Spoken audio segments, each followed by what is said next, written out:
बिस्मिल्लाहिर्रहमानिर्रहीम।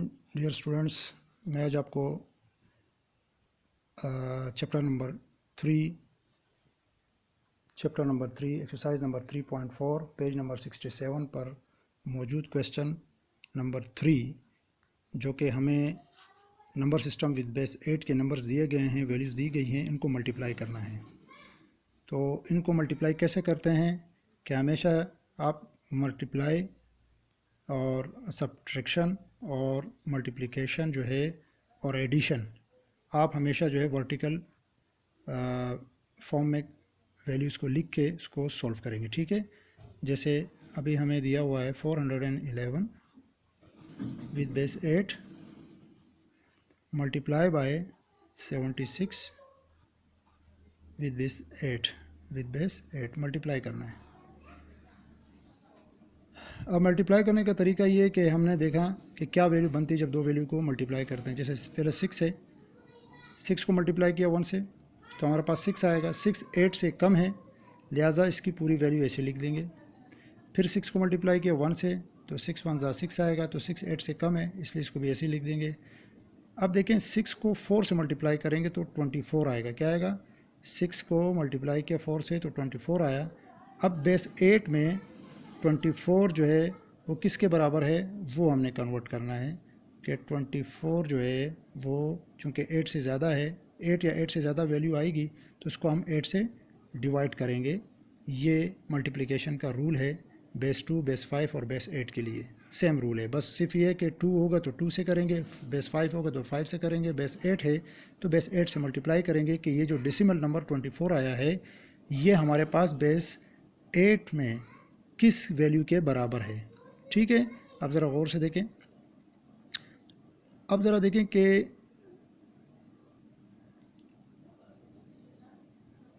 24 आया, 6 4 ज़ा 24 तो 24 8 से ज़्यादा, इसको 8 से डिवाइड करेंगे क्योंकि ये जो नंबर आया ये 8 से ज़्यादा है, तो 8 3 ज़ा 24 तो रिमाइंडर क्या बचेगा? 0। इसका मतलब ये हुआ कि डेसिमल फॉर्म जो है विद बेस 8 में, डेसिमल फॉर्म 8 की बेस 8 में इसकी वैल्यू क्या बनती है? 30 बनती है, यानी कि 30 सॉरी 24 है ये। ठीक है, 24 जो है अगर डेसिमल फॉर्म में हो 24, मैं इसको रफ कर देता हूँ ताकि क्लियर नज़र आ जाए। 24 अगर डेसिमल फॉर्म है, एक नंबर है, तो इसको हम बेस 8 में जब कन्वर्ट करेंगे तो ये किसके बराबर आएगा? 30 के। देखें 8 3 ज़ा 24, क्वेश्चन 3 आया, रिमाइंडर इस स्टेप में क्या बचा? 0। तो जब इनको कलेक्टिवली लिखेंगे तो क्या लिखेंगे? 30। इसका मतलब ये हुआ कि हमारे पास 24 डेसिमल फॉर्म जो भी नंबर है वो बेस 8 में 30 के बराबर है। तो हम क्या करेंगे? 6 4 ज़ा 24, तो 24 की जगह 24 नहीं लिखेंगे बल्कि क्या लिखेंगे? 30 कि इसकी डेसिमल फॉर्म जो 24 बनी है वो आया बेस 8 में किसके बराबर है। ठीक है, ये एडिशन और सब्ट्रैक्शन में हमने इस तरह एडिशन और मल्टीप्लिकेशन में हमने ये वैल्यू कन्वर्ट करनी होगी। ठीक है, बेस 8 फॉर्म में डेसिमल फॉर्म से। ठीक है, अब देखें फिर ये डबल मल्टीप्लिकेशन है। अब एक 7 नंबर है, 7 1 ज़ा 7, तो 7 1 ज़ा 7 तो 7 8 से कम है तो इसको एज इट इज़ लिख देंगे, ऐसे ही लिख देंगे। फिर 7 1 ज़ा 7, फिर 7 4 ज़ा 28, तो 28 8 से ज़्यादा है, लिहाजा आप देखते हैं कि 28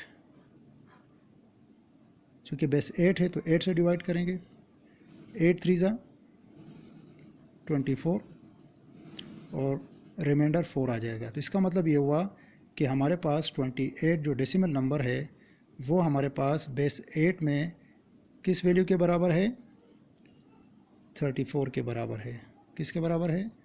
34 के। ये देखिए, ठीक है।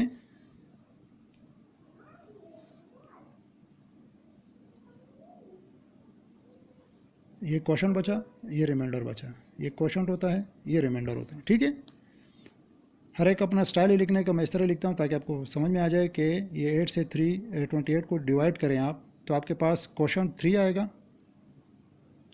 और रिमाइंडर क्या बचेगा? 4। तो ये हमारे पास वैल्यू आ गई कि 28 आ रहा था, 7 4 ज़ा 28, तो 28 किसके बराबर है? ये बेस 8 में 34 आपने पूरा लिख दिया। अब लास्ट स्टेप क्या होता है, प्लस करने का। 6 आ जाएगा, यहाँ लोग 0 भी लिखते हैं, 0 लिखें या क्रॉस लगाएं। इसके बाद है 6 + 7 13 आ गया। क्या आ गया, 13। तो आपने ये देखना है कि अब 13 जो है हमारे पास बेस 8 में किसके बराबर है, 8 1 ज़ा 8, 8 2 ज़ा 16 ज़्यादा है, तो 8 1 ज़ा 8, तो क्या बचेगा 5। इसका मतलब ये हुआ कि 13 जो है वो हमारे पास डेसिमल फॉर्म अगर 13 हो तो ये हमारे पास 15 के बराबर आता है। बेस 8 में 15 के बराबर है, ठीक है। तो हमने 6 + 7 को प्लस किया तो 13 आया। तो 13 जो है वो किसके बराबर है, 15 के। कैरी ओवर 1 ऊपर आ जाएगा, ये देख रहे हैं। फिर प्लस 7 है, 7 और 1 8 होते हैं, तो 8 किसके बराबर होता है, 8 जो है बेस 8 में 8 किसके बराबर होता है, 8 1 ज़ा 8 0। इसका मतलब है कि 8 जो है वो बेस 8 में 10 के बराबर होता है। ये देखिए, ठीक है। तो हम क्या करेंगे, हम 10 लिखेंगे, 10 का 0 यहाँ लिखा, 1 ऊपर आ जाएगा, कैरी ओवर 1। अब 3 + 4 कितने होते हैं, 7, 7 और 1 8, तो 8 किसके बराबर होता है, वो हम पहले से समझ में आ गया है कि ये 10 के बराबर होता है। कैरी ओवर 1 आ जाएगा ऊपर। 3 + 1 कितने होते हैं, 4, 4 8 से कम है, इसलिए इसको वैसा ही लिख देंगे, ठीक है। तो ये हमारे पास आंसर आ गया है, ये हमारे पास आंसर आ गया है कि 4 0 0 5 8 और विद बेस 8। ये हमारे पास जो है सॉल्व करने के बाद ये हमारा आंसर आ गया है। सॉरी, ये 6 है,